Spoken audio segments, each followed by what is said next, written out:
이 시간 말씀을 받겠습니다. 이 복된 시간에 주시는 하나님의 말씀은 우리 사도행전 22장 22절에서 30절까지의 말씀입니다.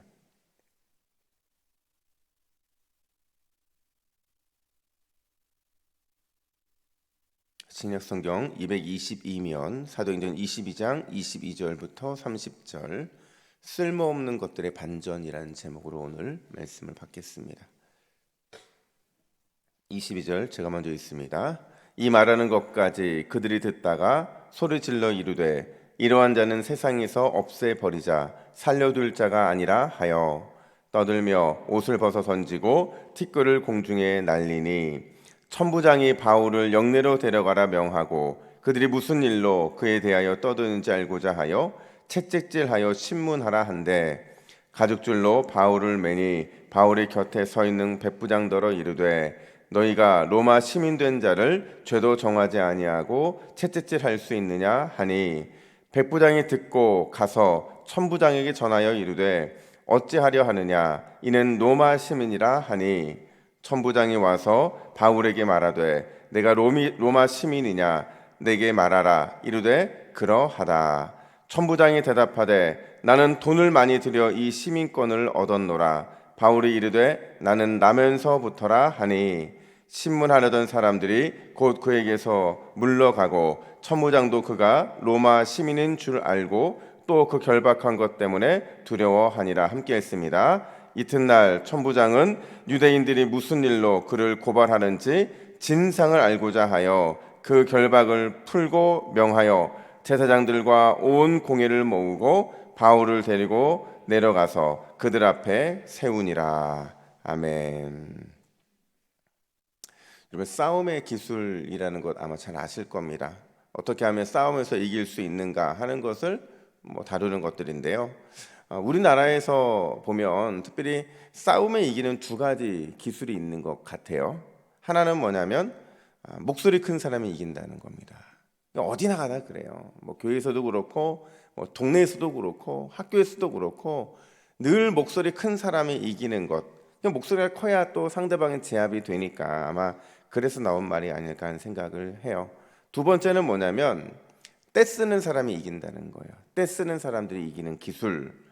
우리가 다 경험하잖아요. 분명히 안 되는 건데 우리나라만 통하는 게 뭐냐면 막무가내로 때를 쓰면 없던 법도 생기고 또 안 되던 일도 되는 것. 그게 바로 우리가 떼 쓰는 그 일들이 너무 자주 일어나기 때문에 그런 거거든요. 사람들이 이런 말을 하잖아요. 법 위에 있는 법이 있다. 그 법은 바로 떼법이다. 이렇게 얘기를 해요. 그러니까 떼 쓰는 게 얼마나 이게 생활화됐으면 이런 말을 하겠습니까? 우리는 지난 주일날이요 다메섹에서 예수님을 만나 회심한 이후에 아나니아를 통해서 또 예수님을 통해서 이방 선교에 대한 그 부름을 받은 바울의 간증 이야기를 다뤘어요. 물론 지금 신문을 받는 과정 가운데 있었던 일이었죠. 바울은 있는 그대로 그리고 진심으로 연설을 했죠. 근데 오늘 본문을 보면 바울의 그 연설에 대한 군중들, 유대 군중들의 반응을 보여주고 있는데 그들이 어떻게 반응하느냐? 우리 22절부터 23절까지 말씀 함께 했습니다. 시작. 이 말하는 것까지 그들이 듣다가 소리 질러 이르되 이러한 자는 세상에서 없애버리자 살려둘 자가 아니라 하여 떠들며 옷을 벗어 던지고 티끌을 공중에 날리니. 지금 이들이요 이 말하는 것까지 들었다 이렇게 말하고 있거든요. 끝까지 못 들은 겁니다. 바울이 뭔가를 끝까지 얘기해야 되는데 끝까지 못 들어요. 왜냐하면 그들이 소리 질렀거든요. 흥분해서 소리 질렀고 심지어 바울을 죽이자고 하고 또 그들이 가장 힘들 때 하는 게 있어요. 가장 자신의 삶에서 가장 애통할 때 행하던 이 흙을 위로 막 뿌리는 이런 행동까지 하는 그런 모습들 때문에 끝까지 말씀이 전해지지 못합니다. 그러니까 지금 이 분위기가 어떤 분위기냐면 제가 서두에 말씀드린 것처럼 목소리 큰 사람이 이기는 것 같고 유대인들이 이렇게 떼쓰면서 뭔가를 이겨낼 것 같은 심지어 그런 모습이 아주 살기등등한 분위기 그런 모습이었다는 겁니다. 이렇게 유대 군중들의 분위기가 심상치 않으니까 오늘 본문에 보면 천부장이 바울을 채찍질해요. 24절 말씀이거든요. 그리고 25절에 보니까 가죽줄로 그를 묶었다 이렇게 말을 합니다. 한마디로 범죄자 취급을 한 겁니다. 아직 죄도 묻기도 전이거든요. 아직 죄를 묻기도 전인데 지금 이 천부장은 범죄자 취급을 하고 있는 거예요. 왜요? 그 이유가 뭐냐면 두 가지 이유가 있는데, 하나는 그렇게 해야만 군중들이 진정되기 때문에 그랬던 것 같아요. 그래서 어쨌든 바울 한 사람만 조금 매를 좀 맞고, 그리고 마치 범죄자처럼 취급해 주면 유대 군중들의 마음을 달랠 수 있다고 생각했던 것 같아요. 또 한 가지 이유가 뭐냐면 자신의 정치적인 힘을 과시하기 위함이죠. 봐라, 내가 이렇게 너희가 원하는 이 사람을 이렇게 채찍질하고 또 가죽줄로 묶었으니까 너희들은 내가 얼마나 힘 있는지를 보고 있는 거야. 이런 어떤 정치적인 메시지를 보여주고 있는 거죠. 근데 문제가 발생해요. 그 문제가 뭐냐면 25절 보세요. 25절 화면 보시고 같이 읽습니다. 시작. 바울의 곁에 서 있는 백부장더러 이르되 너희가 로마 시민된 자를 죄도 정하지 아니하고 채찍질할 수 있느냐 하니. 갑자기 바울이요, 지금까지 숨기고 있었던 로마 시민권자로서의 신분을 밝힙니다. 이게 무슨 얘기냐면 그 당시 로마 시민권자는 굉장히 특별한 이런 대우를 받았거든요. 그러니까 여러 가지 배려를 받았다는 겁니다. 유죄 판결 받기 전까지는 그들을 절대로 구금할 수 없었고요. 또 매질을 한다는 것은 상상할 수도 없는 일이었다는 거죠. 그러니까 왜 그럼에도 불구하고 나를 이렇게 매질하고 마치 구금할 것처럼 범죄자 취급을 하느냐, 이렇게 강하게 바울이 항변을 하고 있는 거예요. 그 말을 들은 이 백부장이요, 깜짝 놀랍니다. 천부장에서 가서 이렇게 하소연을 하죠. 26절 하반절 보시면 제가 우리말 성경을 읽어드릴게요. 어떻게 하시렵니까?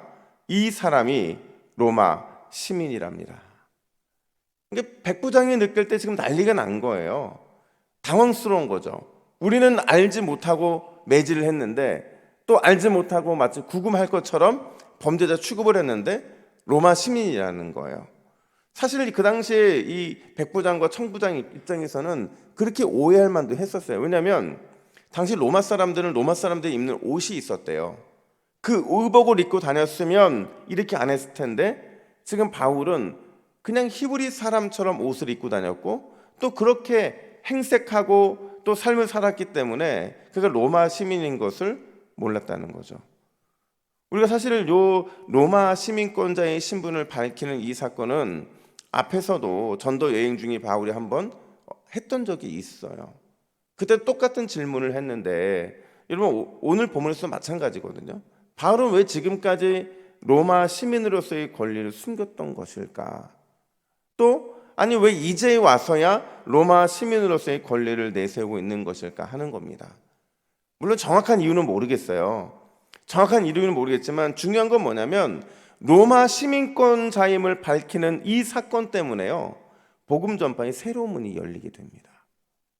아주 하나님의 특별한 섭리 가운데 새로운 문이 열리게 되는데, 오늘 과연 이 사건을 통해서 우리에게 주는 주님의 특별한 교훈은 무엇일까?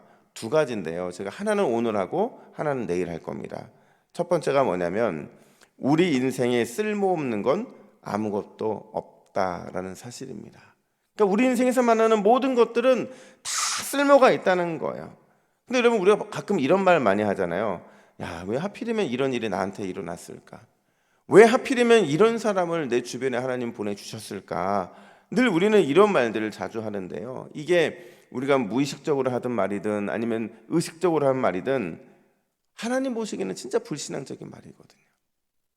왜 이런 일이 벌어졌는지, 왜 이런 사람들을 나에게 보내주셨는지 참 답답하다, 이런 게 사실은 굉장히 불신앙적인 표현이라는 거예요. 왜냐하면요, 우리 인생에서 벌어지는 모든 일들, 만나는 모든 사람들, 우리가 경험하는 모든 순간들은 이미 영원 전부터 하나님의 섭리와 계획 가운데 진행된 것이기 때문에 그렇다는 거예요.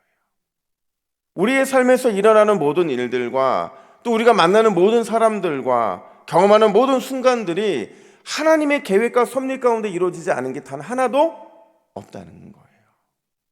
여러분의 남편을 만난 것도, 여러분의 아내를 만난 것도, 여러분의 자녀들을 만난 것도, 심지어 동부교회를 만난 것도, 이 모든 것들은 다 하나님의 섭리 가운데 이미 우리에게 주어져 있는 상황들이라는 겁니다.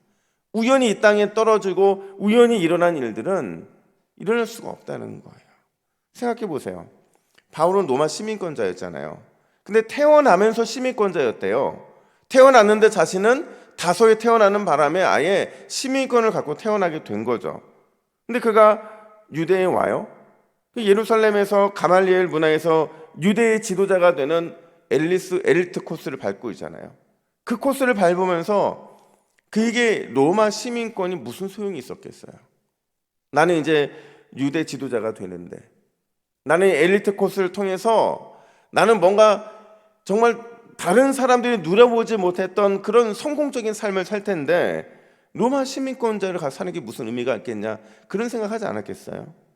그런데 그 시민권이요, 앞서 전도 여행에서도 위기에서 바울을 건져내는 그 반전의 도구로 쓰임 받았다고 한다면, 오늘 본문에서는요, 바울을 안전하게 보호해주는 안전장치가 되고 있다라는 거죠. 심지어 내일 살펴보겠지만 이게요, 세계의 역사, 그러니까 세계 복음의 역사를 완전히 뒤집어 버리는 사건으로 바뀌게 되거든요. 그럼 바울의 입장에서 얼마나 소름 돋았을까요? 가장 중요한 순간에, 가장 위기 순간, 바로 이 순간을 위해서 하나님께서는 태어나기도 전에, 그러니까 바울이 태어나기도 전에 로마 시민권을 준비해 주셨잖아요. 얼마나 놀라워요. 여러분, 지금은 알 수가 없어요, 우리가. 아니, 알 수도 없죠. 알려고 할 수도 없고. 근데 분명한 건 뭐냐면요, 바울에게 그러하셨던 것처럼 하나님은 여전히 우리를 위해 특별한 무엇인가를 항상 준비해 놓으셨다는 사실입니다.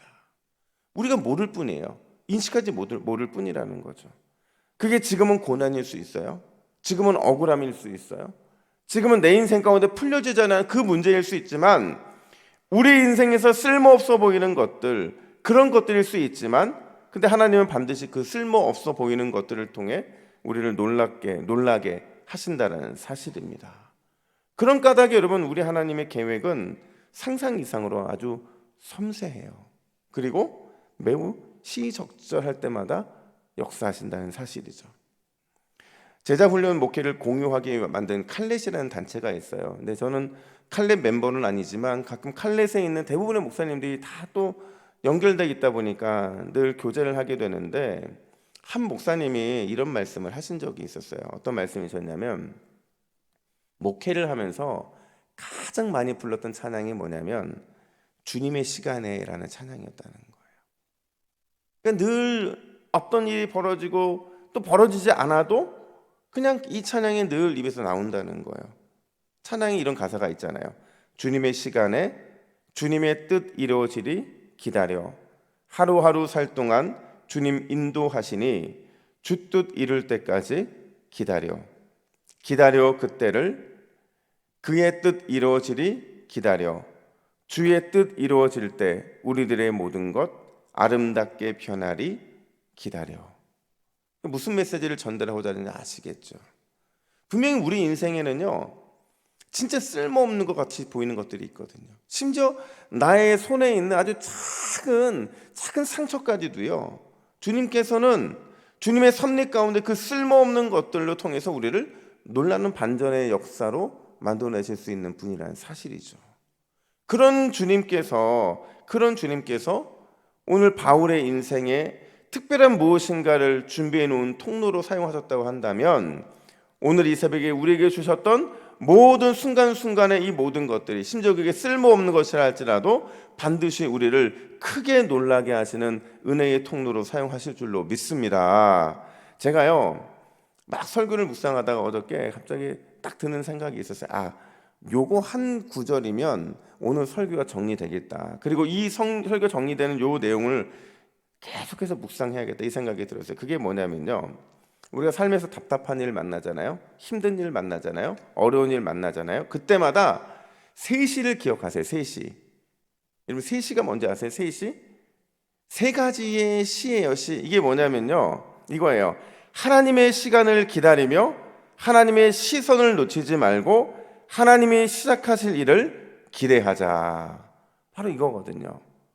저도 깜짝 놀랐어요. 와, 내가 이런 능력이 있다니. 근데 여러분, 힘들고 어려울 때 몇 시를 기억하라고요? 세 시를 기억하라는 거예요. 하나님의 시간을 기다리고 하나님의 시선을 놓치지 말고 하나님이 시작하실 일을 기대하면 우리 인생에 쓸모없어 보이는 모든 것들이 반드시 축복의 통로로 변화될 줄로 믿습니다. 오늘 함께 이렇게 기도했으면 좋겠어요. 똑같은 건데요. 주여, 오늘도 하나님의 시간을 기다리며 하나님의 시선을 놓치지 말고 하나님이 시작하신 일을 기대하는 우리 모두가 되게 하여 주시옵소서. 이렇게 기도할 때 오늘 하루도, 또 오늘 하루뿐만 아니라 우리의 남은 인생도 주님 안에서 그 시간을 기다리며 시선을 누리며 시작하실 일을 기대하는 삶이 될 줄로 믿습니다. 아멘. 이렇게 기도하겠습니다. 하나님 아버지, 은혜와 사랑을 감사합니다. 하나님, 바울에게 그 인생의 영원전부터 준비해 주셨던 특별한 은혜가 있었던 것처럼 우리의 삶에도 우리는 지금 알 수 없고 이해할 수 없지만 하나님께서 반드시 우리를 위해 준비하신 특별한 축복의 통로가 있을 줄로 믿습니다. 하나님, 우리 인생에 벌어지는 모든 일들은 주님 안에서 그 특별한 하나님의 은혜를 이루기 위한 통로인 줄로 믿사오니 우리가 불평하지 않도록 인도하여 주시고 오히려 감사하면서 주님이 이루어 주실 그 시간을 기다리게 하여 주시옵소서. 오늘도 묵묵히 주님의 은혜를 기다리며 기도하기를 원합니다. 우리의 심령에 주님의 은혜에 물든 동산으로 변화되는 귀한 역사가 있게 하여 주시옵소서. 감사드리며 예수님의 이름으로 기도하옵나이다. 아멘.